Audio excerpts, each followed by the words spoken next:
Good morning YouTube.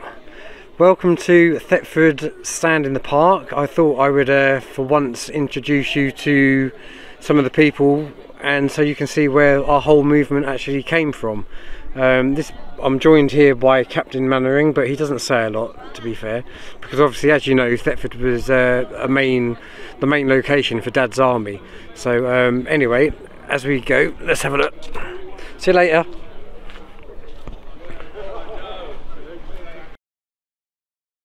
Right, okay, so I'm Nick Kitchen. I'm over from Lincolnshire today and come to visit the guys in Thetford.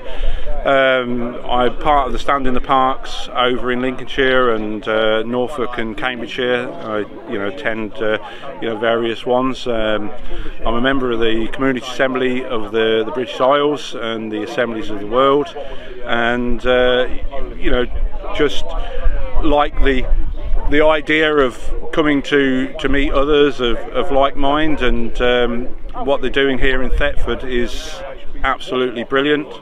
It's gone viral, so it's really good. They've had some people from Australia come to visit today, which is good. They've heard about what's been going on, so yeah, it's just fantastic, really, to be here with others, to talk and to share things and share views and opinions on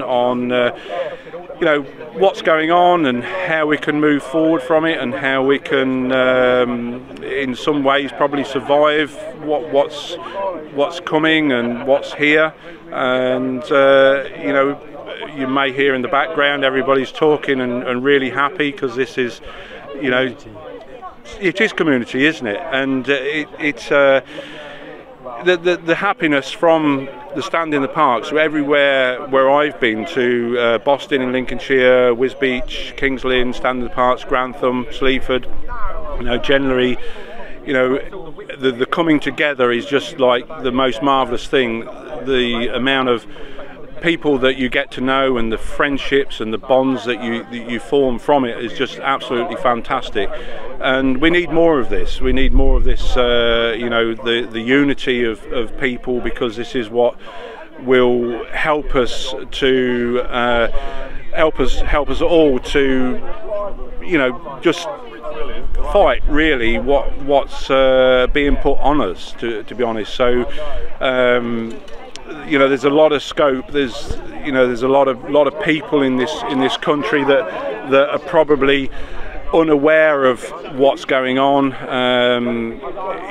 then to have sort of groups like this that you can come along to connect with, and to just sit in the sunshine, or to sit and have coffee or a pint of beer, is absolutely fantastic. And for a lot of people, they're probably going through situations where maybe they might be suffering under the pressure of certain things. So to have an outlet and to be able to to come along and just sit and talk with people and meet people, it is absolutely brilliant. A fantastic thing, really is. Thank you. Okay, welcome to the Stand in the Park. We meet every Sunday down here by the river and by Captain Mannering's statue. We've had two new guests turn up today, Cedric and Susan, originally English, spent a lot of time in New Zealand and now live with their grandkids in Australia, and they've come all the way over here to the Stand in the Park at Thetford. Could you just tell people why you've come over, Cedric and Susan? Well, visit relatives and friends. Like, I've got a brother just down the road, so that's how. But we heard about this Thetford Stand in the Park while we were in Australia, and we were very pleased to meet up with you guys. Yeah, because we go to Stand in the Park religiously every Sunday in Australia for over a year. And we went to one previous to that was in the north of Perth, but now we're down south of Perth, so we just keep going to Stand in the Park. We love it.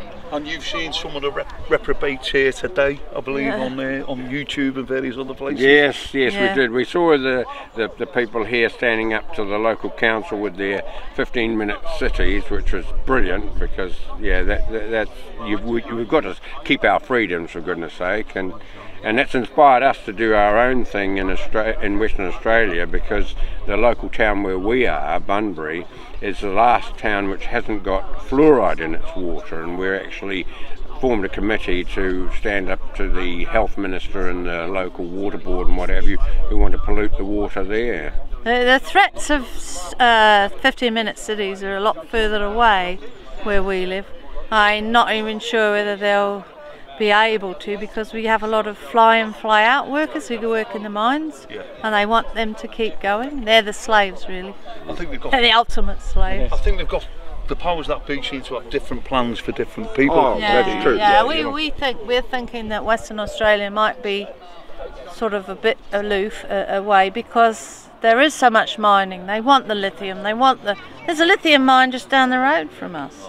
So they want all that. So yeah, that's the thing. They'll just keep us. They're digging a big hole over. out of Western Australia and exporting it overseas and making loads of money off it. So they're not going to shut us down. We think. But not as far. You sound like you've got the same problems as us. I mean, we're finding out now that our Prime Minister, Rishi Sunak, the leader of the Labour Party, Keir Starmer, a lot of them are allegedly now, we're finding out, have got shares in companies, have got fingers and pies of people that are coming in getting contracts off the government. Yes. And what that means is, if that's true, is that our elected people really are dumping on us, really, aren't they? Mm-hmm. You know, and they're in ad hoc with all these major global companies. And it sounds like it's happening all over the world, not just here. It is. And it's probably worse in Western Australia, because there's a lot of big companies like Rio Tinto and other ones that I shouldn't probably name, but and the Chinese own a lot of. Yes, the Chinese have already got a lot of big fingers in the pie. Yeah, and they've got ports. Well, I shouldn't say the Chinese. I should say the CCP. The Chinese. I'm not against the Chinese people themselves are lovely, but it's the Communist Party of China that have actually moved in and are influencing just about everything over there. Well, we've had them here actually taking over our schools. They've been buying, you know, the schools in the local area, and they've got, I can't remember what it's called. There's a name, but it means that the Chinese backed.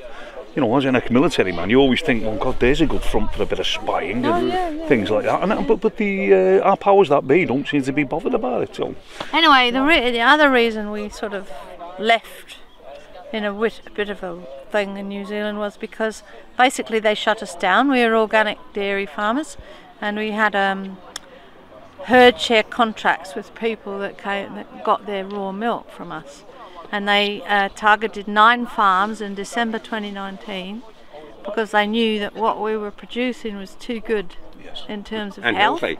So they attacked 9 farms on the same day, and they sent 6 and 7 MPI people around. They entrapped us in our own home. They took all our phones and computers and everything off us, and then prosecuted us afterwards. And then for producing organic milk. Yes, raw real milk. So you know, our farm was basically shut down, destroyed. So well, what did we have to stay for? That was able to start that up again in Australia. Not really. Well, only very small way, and we're older now, and things are more harder. So no, we're just. I had a very specialist herd in a small one, only 35 cows, but we had A2 milk. A2 Jersey polled A2 Jersey cows.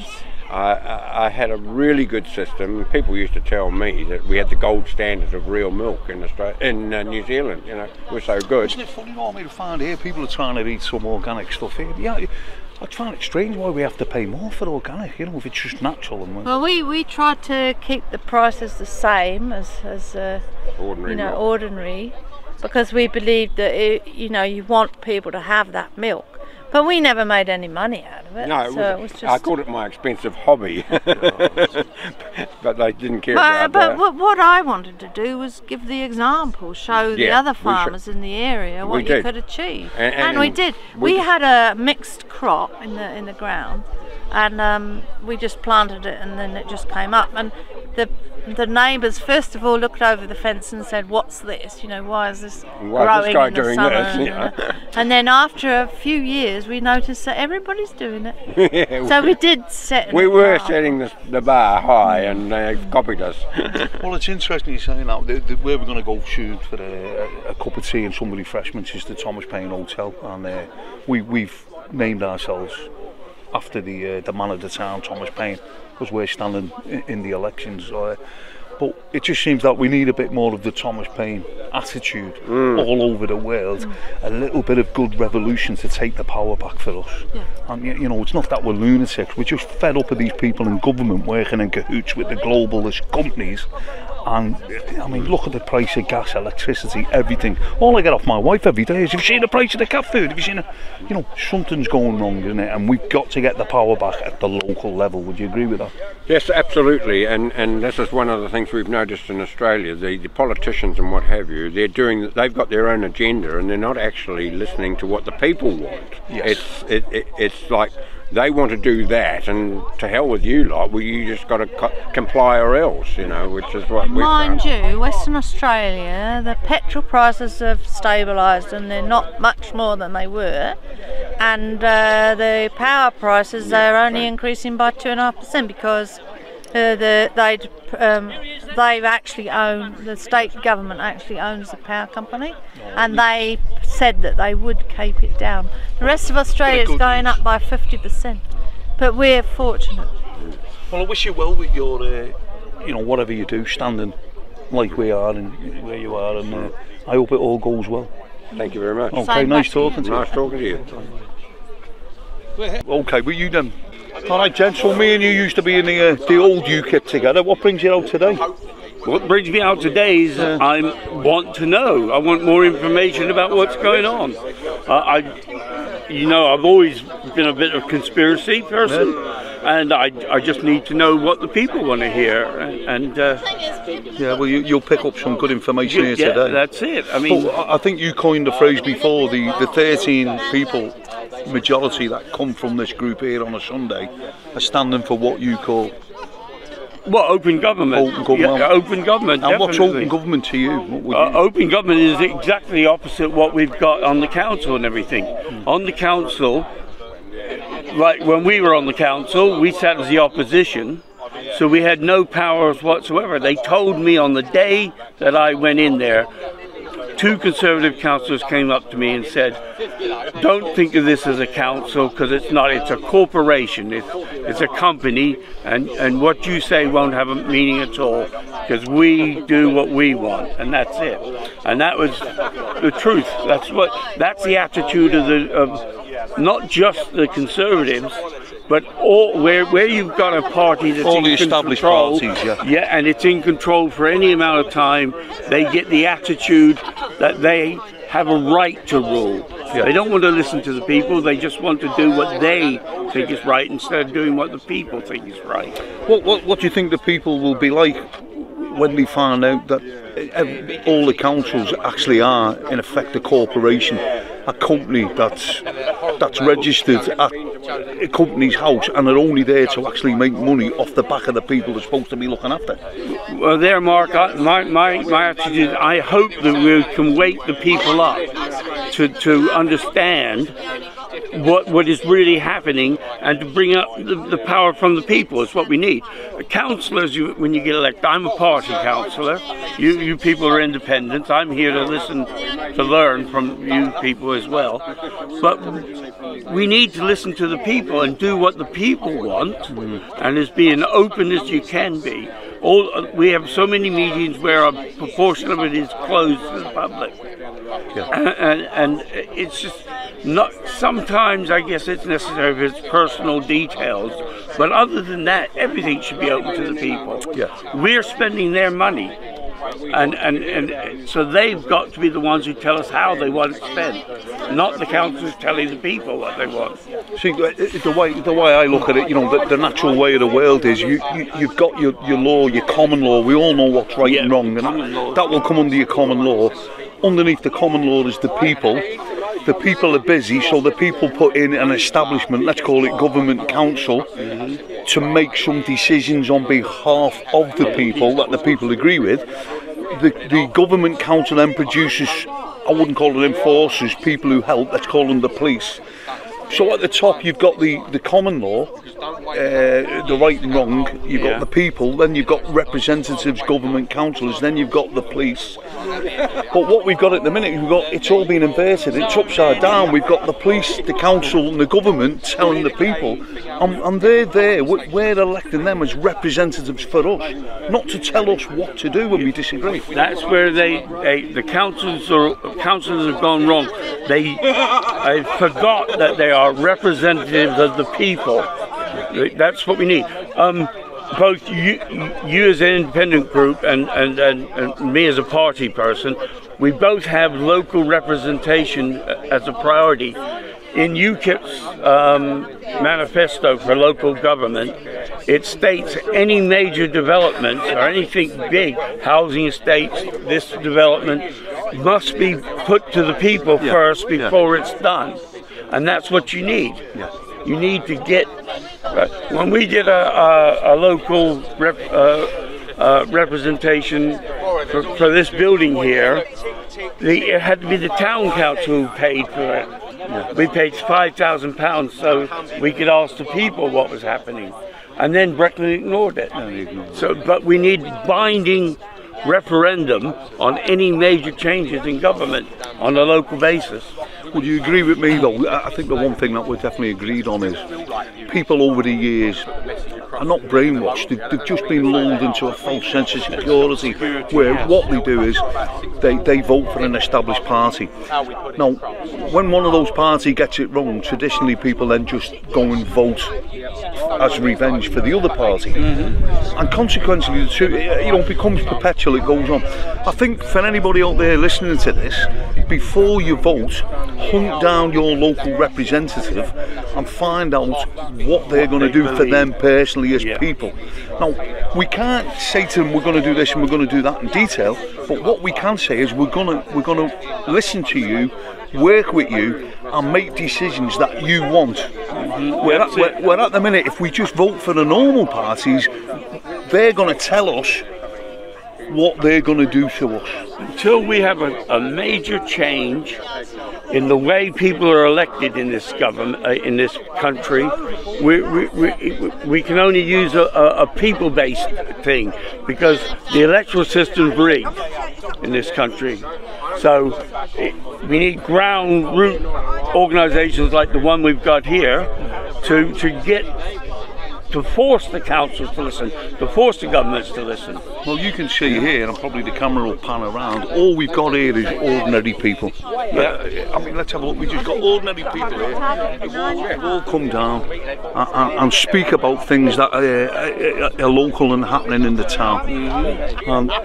I mean, everybody here, the majority of them are just local people. Now, if they want to speak to their council at the monthly meeting, they get an allocated time of 15 minutes. And as you know, if you're lucky. But what can you do in 15 minutes? You can't pin your councillor down. The councillor that you're trying to pin down is only adhering to what his party is telling him he's got to do. So he can't change anything at the town level. You've only got 15 minutes to try and get your point across. The whole thing's a con. Would you agree with that? Yeah, well, it's difficult. It used to be councillors had surgeries and everything where the people could come and talk to them.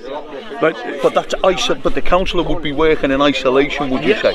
But they should get together and listen to what the people have to say. I mean, I'm a member of UKIP only for one reason, because they will allow me to vote the way I want to vote. They don't have a whipping system for me.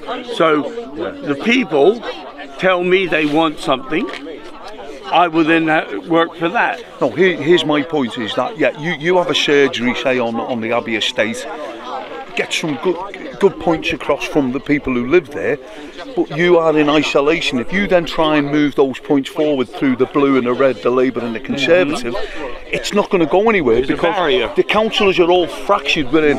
If we get a lot of the independents, yeah, who will work on a united front for the people, don't accept the whip, and take decisions for the people because the people want that. That surely's got to be better democracy. Absolutely, that's why I've already said. That's why I'm here. I'm here to meet with like-minded people who are thinking the same way as you are. I've always been that way. I've never been a person who will, you know, toe the line. I'm a rebel. The best of luck to you on Thursday. And we do have a lot in common. Yeah, we have a lot in common. Yeah. Both our groups have a lot in common. Yeah.